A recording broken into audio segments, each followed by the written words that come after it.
ಮೂಡಾದಲ್ಲಿ ಸಿದ್ದರಾಮಯ್ಯನವರು ಅವರ ಕುಟುಂಬದವರೇ ಮಾಡಿರುವಂತಹ ಹಗರಣ, ಪರಿಶಿಷ್ಟ ಜಾತಿ ಪಂಗಡಗಳಿಗೆ ಸೇರಬೇಕಾಗಿರೋ ಹಣವನ್ನ ಅವರ ಪಕ್ಷದ ಗ್ಯಾರಂಟಿಗಳಿಗೆ ಈ ರಾಜ್ಯದ ದಲಿತರು ಮತ್ತು ಪರಿಶಿಷ್ಟ ಪಂಗಡದ ಜನರಿಗೆ ಅವರು ಉತ್ತರವನ್ನ ಹೇಳಬೇಕು. ಮೈಸೂರಿನ ಜನರಿಗೂ ಸಿದ್ದರಾಮಯ್ಯನವರು ಉತ್ತರವನ್ನ ಹೇಳಬೇಕು. ಕಾಂಗ್ರೆಸ್ನವರು ಜನಾಂದೋಲನ ಮಾಡ್ತಾ ಇದ್ದಾರೆ. ನಿನ್ನೆಷ್ಟು ರಾಮನಗರ ಕೂಡ ತಲುಪಿದ್ರು. ಅವ್ರು ಯಾವ್ದು ಪಾದಯಾತ್ರೆ ಮಾಡ್ತಾ ಇದ್ದಾರೆ ಅಂತ ಅವ್ರಿಗೆ ಗೊತ್ತಿಲ್ಲ. ನಮಗ್ ಪ್ರತಿಯಾಗಿ ಏನೋ ಒಂದು ಮಾಡ್ಬೇಕು, ಅದಕ್ಕೆ ಮಾಡ್ತಾ ಇದ್ದಾರೆ ಅಷ್ಟೇ. ಮೈಸೂರು ಚಲೋ ಪಾದಯಾತ್ರೆ ಇಂದು 2ನೇ ದಿನಕ್ಕೆ ಕಾಲಿಟ್ಟಿದೆ. ಬನ್ನಿ ಈಗ ನಮ್ಮ ಜೊತೆ ಮಾಳವಿಕಾ ಅವಿನಾಶ್ ಇದ್ರೆ ಮಾತಾಡ್ಸೋಣ. ಮೇಡಮ್ ನಮಸ್ತೆ. ಇವತ್ತು 2ನೇ ದಿನದ ಪಾದಯಾತ್ರೆ ನಡೆಸ್ತಾ ಇದ್ದೀರಾ, ಏನು ಹೇಳ್ತೀರಾ? ನೋಡಿ, ಇದು ಒಟ್ಟು 7 ದಿನಗಳ ಪಾದಯಾತ್ರೆ. 8ನೇ ದಿನ ಅಂದರೆ ಈ ತಿಂಗಳ ಆಗಸ್ಟ್ ತಿಂಗಳ 10ನೇ ತಾರೀಕು ಮೈಸೂರಿನಲ್ಲಿ ಒಂದು ಬೃಹತ್ ಸಮಾವೇಶದೊಂದಿಗೆ ಈ ಪಾದಯಾತ್ರೆ ಕೊನೆಗೊಳ್ಳಲಿದೆ. ಇದೀಗ ನಾವು ಬಿಡದಿ ದಾಟ್ ಬಂದಿದ್ದೇವೆ.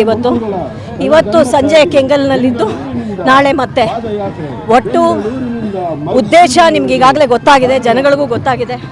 ಮೂಡಾದಲ್ಲಿ ಸಿದ್ದರಾಮಯ್ಯನವರು ಅವರ ಕುಟುಂಬದವರೇ ಮಾಡಿರುವಂತಹ ಹಗರಣ, SC TSP ಹಣವನ್ನು, ಪರಿಶಿಷ್ಟ ಜಾತಿ ಪಂಗಡಗಳಿಗೆ ಸೇರಬೇಕಾಗಿರೋ ಹಣವನ್ನು ಗ್ಯಾರಂಟಿಗಳಿಗೆ ಇವರು ತಗೋತಾ ಇರೋದು, ಅವರ ಪಕ್ಷದ ಗ್ಯಾರಂಟಿಗಳಿಗೆ.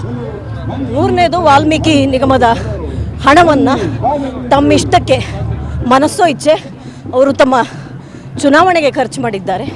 ಈ ರಾಜ್ಯದ ದಲಿತರು ಮತ್ತು ಪರಿಶಿಷ್ಟ ಪಂಗಡದ ಜನರಿಗೆ ಅವರು ಉತ್ತರವನ್ನು ಹೇಳಬೇಕು. ಮೈಸೂರಿನ ಜನರಿಗೂ ಸಿದ್ದರಾಮಯ್ಯನವರು ಉತ್ತರವನ್ನು ಹೇಳಬೇಕು. ಹೇಳದೆ ಸದನದಿಂದನೂ ಪಲಾಯನವಾದ ಮಾಡಿದ್ದಾರೆ. ಅದನ್ನು ಪ್ರತಿಭಟಿಸಿ ಈ ಪಾದಯಾತ್ರೆ. ಓಕೆ ಮೇಡಮ್, ಹಾಗೆ ಕಾಂಗ್ರೆಸ್ನವರು ಜನಾಂದೋಲನ ಮಾಡ್ತಾ ಇದ್ದಾರೆ. ನಿನ್ನೆಷ್ಟು ರಾಮನಗರ ಕೂಡ ತಲುಪಿದ್ರು. ಇದ್ರ ಬಗ್ಗೆ ಏನು ಹೇಳ್ತೀರಾ?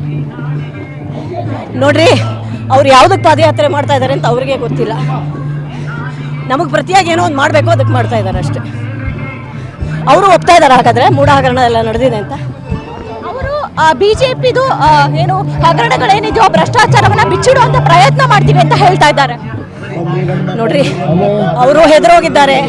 ಸಿದ್ದರಾಮಯ್ಯನವ್ರ ಕುತ್ತಿಗೆಗೆ ಬಂದಿದೆ, ಹಾಗಾಗಿ ಇದೆಲ್ಲ.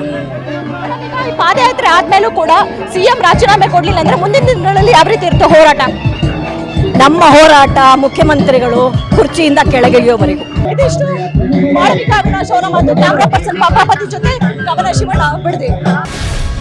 ಗ್ಯಾರಂಟಿ ನ್ಯೂಸ್, ಸುದ್ದಿ ಖಚಿತ, ನ್ಯಾಯ ನಿಶ್ಚಿತ.